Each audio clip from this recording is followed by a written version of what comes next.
আশা করি সবাই ভালোই আছেন। আজকে যে বিষয়টা নিয়ে কথা বলবো, বাসের ব্যবসা নিয়ে কথা বলবো। বাসের ব্যবসা নিয়ে কথা বলতে গিয়ে আপনারা অনেকেই জানেন যে প্রতিটা এলাকাতেই কেউ না কেউ বাসের ব্যবসার সঙ্গে যুক্ত আছে। সে আপনার এলাকার ধরুন বা আপনার আত্মীয় স্বজনের মধ্যে ধরুন বাসের ব্যবসার সঙ্গে যুক্ত আছে। এই বাসের ব্যবসা সুবিধা এবং অসুবিধাগুলো আপনাদেরকে তুলে ধরব। তবে এই বাসের ব্যবসা খুব একটা যে বেশি পুঁজি লাগে তা নয়। শুরুটা পরবর্তীকালে ব্যবসা যদি লাভ হয় তাহলে তো আপনি ব্যবসা বড় করবেন। দেখবেন আপনার এলাকায় এক একজন লোকে এই ট্রাভেলের ব্যবসা করে তার 17টা 18টা লাক্সারি বাস রয়েছে। কিন্তু মনে রাখবেন সে কিন্তু শুধু কিন্তু 18টা বাস করেনি, 18টা বাস করে নামেনি, কষ্ট করেছে। হয়তো একটা বাস করেছে, কষ্ট 2-4 বছর কষ্ট করে লাইন ব্যবসাটা শিখেছে, শিখে তারপরে পয়সা ইনভেস্ট করেছে, করে সে তখন 8টা বাস কিনেছে, 8টা বাস করে হয়তো দুটো পয়সা পেয়েছে, তারপরে আবার 8টা বাস করলো। এইভাবে সে ব্যবসাটা কিন্তু করেছে, বাড়িয়েছে, একদিনও হয়নি। তবে যাও লাভ হয়েছে বলে তো সে করেছে। এইভাবে দুটো বাস চালাচ্ছে, কোনো চৌহান বলুন, ই বলুন, বহু কোম্পানি আছে। তারপরে এবার আসি আমাদের রুটের বাস। রুটের বাস নিয়েও আপনার অনেকেরই দেখবেন বিভিন্ন রুটে, এই রুটে একটা, ওই রুটে একটা, সেই রুটে একটা বাস বাস কিনে রেখেছে। বাসের ব্যবসা কেউ কেউ বলে নাকি ভালো না। আবার যদি ভালো নাই হবে তাহলে এক একটা লোক অনন্তকাল ধরে ব্যবসা করছে, কীভাবে করছে? কোনো ব্যবসায়ী তো আগের মতো নেই। কোনো ব্যবসায়ী কি আগের মতো আছে যে টাকা ফেললাম আমি ঘরে শুয়ে এলাম, আর টাকা আমাকে 50,000 টাকা মাসে আয় করে? এরকম তো নেই, আপনাকে খাটতে হবে। বাসের ব্যবসা যদি করতে হয় তাহলে আপনাকে, আমার মনে হয় আপনি সেকেন্ড হ্যান্ড বাস প্রথম দিকে অভিজ্ঞতা অর্জন করার জন্য সেকেন্ড হ্যান্ড বাস কিনে সব নানারকম ইউনিয়ন বা তার এই যে নরবেলসের ব্যাপার, তারপরে রাস্তাঘাট সত্যি কী ব্যাপার, স্টাফদের নিয়ে কীভাবে ডিল করতে হবে, এই সমস্ত কিন্তু শেখার তো ব্যাপার আছে। এইগুলো শেখার জন্য অন্তত অল্প পুঁজি আপনি একটা সেকেন্ড হ্যান্ড বাস, রুটের বাস যদি কেনেন তাহলে আপনার ওই 5-6 লাখ টাকা 7 লাখ টাকার মধ্যে যথেষ্ট। ওটা লাইফের উপর নির্ভর করে, 15 বছর ওদের লাইফ। সেটা হয়তো আপনাকে এমন একটা বাস পেলেন 8 বছরের লাইফ, হ্যাঁ 8 বছর সে খরচা করেছে, এখন বাকি আছে আরও 7 বছর বা 8 বছর, এরকম ধরনের বাস যদি আপনি কিনতে পারেন, বা 10 বছর এখনো আয়ু আছে, তার রেটটা তো একটু বেশি হবে। বেশি হলেও আপনি 6-7 লাখ টাকার মতো পেয়ে যাবেন। তবে খোঁজ করতে হবে। আবার এই বাসও দেখতে হবে আপনাকে রুট অনুসারে। এক একটা রুটে কিন্তু এক এক রকম ধরনের পরিচালনা করার দক্ষতা রয়েছে। এমন এমন রুট রয়েছে যে রুটে আপনার ইউনিয়ন এত ভালো যে সেখানে আপনি যে বাস কেনেন আপনি মোটামুটি পয়সা পেয়ে যাবেন, পয়সা কম আর বেশি কোনো টেনশন নিতে হবে না। আবার এমন এমন রুট আছে ইউনিয়নের সাথে তার স্টাফ ভালো না, এই ভালো না, দক্ষ নয়, আর যে পর চিন্তা করা মালিকরা বাস প্রতিমূলক, এই সমস্ত জায়গাতে আবার বাস কিনে, রুটে বাস কিনে করে আপনার কিছুটা লস হয়ে যেতে হবে। তবে যাই হোক, এই গুরুত্ব সমস্যার কথা বললাম, এই সমস্যাগুলো আছে।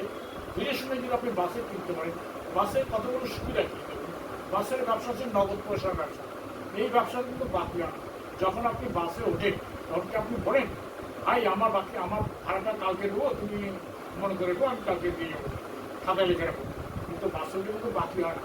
তা সারাদিন সবার থেকে ক্যাশ পয়সা নিয়ে যা হয় সেই পয়সাটাই আপনি রাত্রেবেলায় হিসাব করে তেল কেনার পয়সা বাদ যায়, স্টাফের পয়সা বাদ যায়, যদি দু একটা কেস ফেস খায় তার পয়সা বাদ দিয়ে আপনি হাতে পাবেন। তার পরিমাণও কম না, প্রায় 1000-1200 টাকা বিলি আসে। এই যে 1000-1200 টাকা বিলি আসে, এই 1000-1200 টাকা থেকে আপনার কী খরচা যাবে? খরচার মধ্যে হয়তো 1 মাস 1.5 মাস পরে হয়তো মিস্ত্রি একটা কাজ করতে হবে, ধরুন 4-5 হাজার টাকা। এইভাবে ধরুন আপনার খরচাপাতি আছে, তার মনোবলসের কাগজ আছে, বছরে একবার ইন্স্যুরেন্স। তারপরে এই স্টাফগুলো তো কথা শোনে না, মানেও না, কেস খাবে মালিক খাবে। ওরা কী করে এটা ভেবে, ওরা করে কি যেখানে সেখানে দুটো প্যাসেঞ্জার হাত করলো তো দাঁড়িয়ে গেল, প্যাসেঞ্জার তুললো।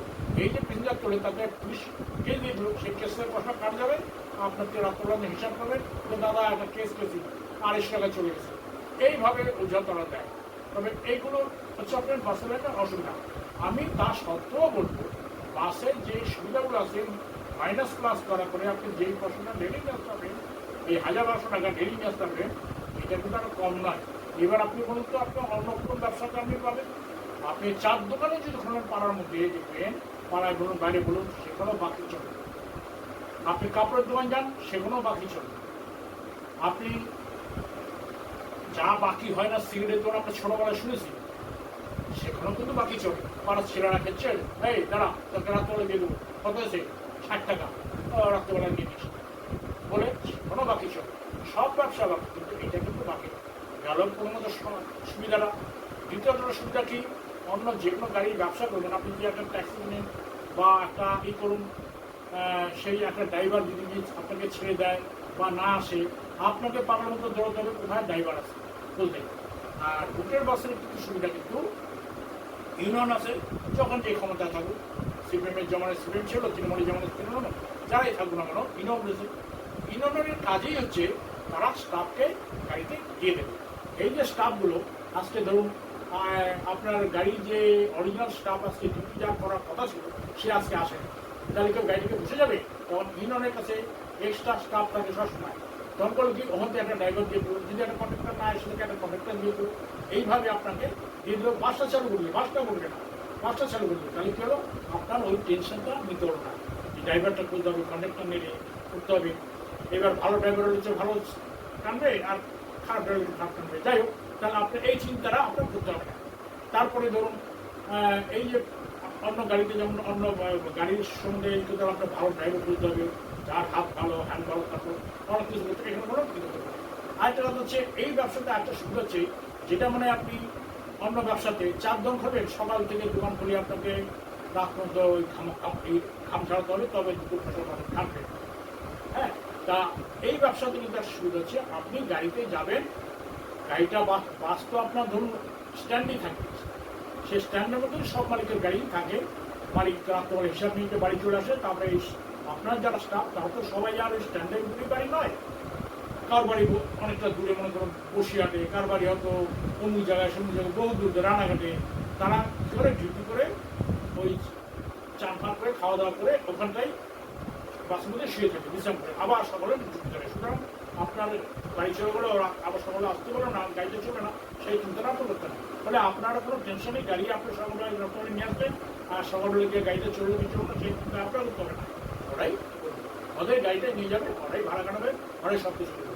তাহলে আপনার সেই চিন্তারও রইল না, রাত্রেবেলা যাবেন শুধু কষ্টটা হিসাবটা করে নিয়ে আসবেন। তাহলে এই সুখের ব্যবসাটা কোথায় পাবেন? এখন এই ব্যবসাটা আরাম বলেই আপনি দেখতে পাবেন, পাড়াতে বহু লোকের বহু গাড়ি আছে, কিন্তু এর মধ্যে সমস্যা তো একটু আছে। সমস্যা কি সমস্যা আছে, যেমন যে বললাম আপনাকে, স্টাফরা কথা শোনে না, ওই ধমকি ধামকে যে সমস্ত মালিকরা একটু কী করতে পারে, তারা তাদের স্টাফরা ঠিক থাকে, ধমকি ধামকে নিয়ম মাফিক গাড়ি চালাতে পারে, তাকে স্টাফ কম খায়।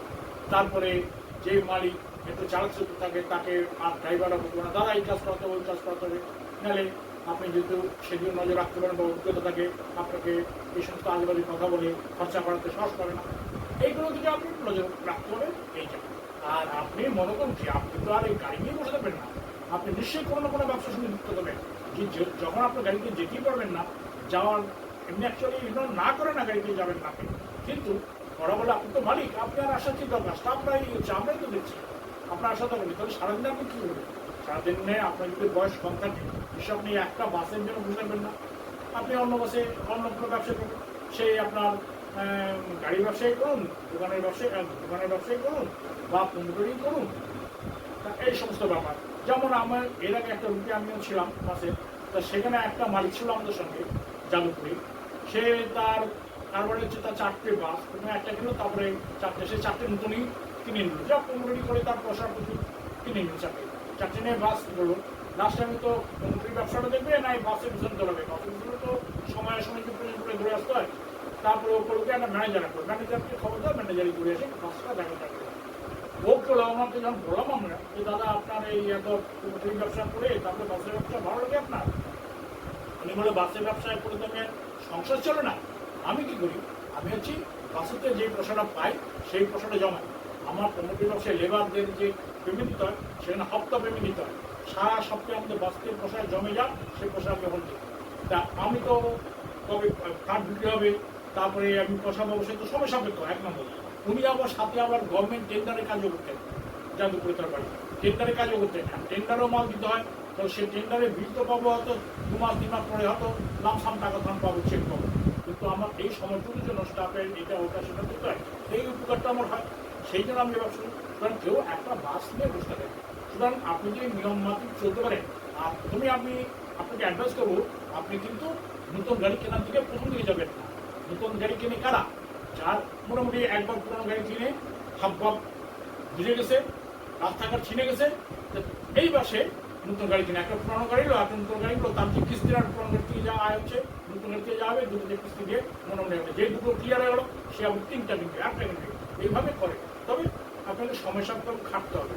ওই ঘরে বসে গেলাম, আমার গাড়ি কি হচ্ছে দেখলাম না, নজর দিলাম না, আমি শুয়ে থাকবো, আমাকে ঘরে টাকা দিতে হবে, তাহলে কিন্তু পয়সা যা পাওয়ার কথা আপনার তার থেকে কমই পাবেন, সব তো চুরি সাময়িকগুলো আপনাকে মেরে দেবে। কারণ এইদিকে নজর রাখতে হবে, বাসের পয়সাটা 1000-1200 টাকা একটা এই বাজারে কম না, কথা বলেন তো? আপনি কি মেনে চলতে পারেন, আশা করি ভালো হবে। তাহলে আমার আজকে এটাই রাখি, নমস্কার।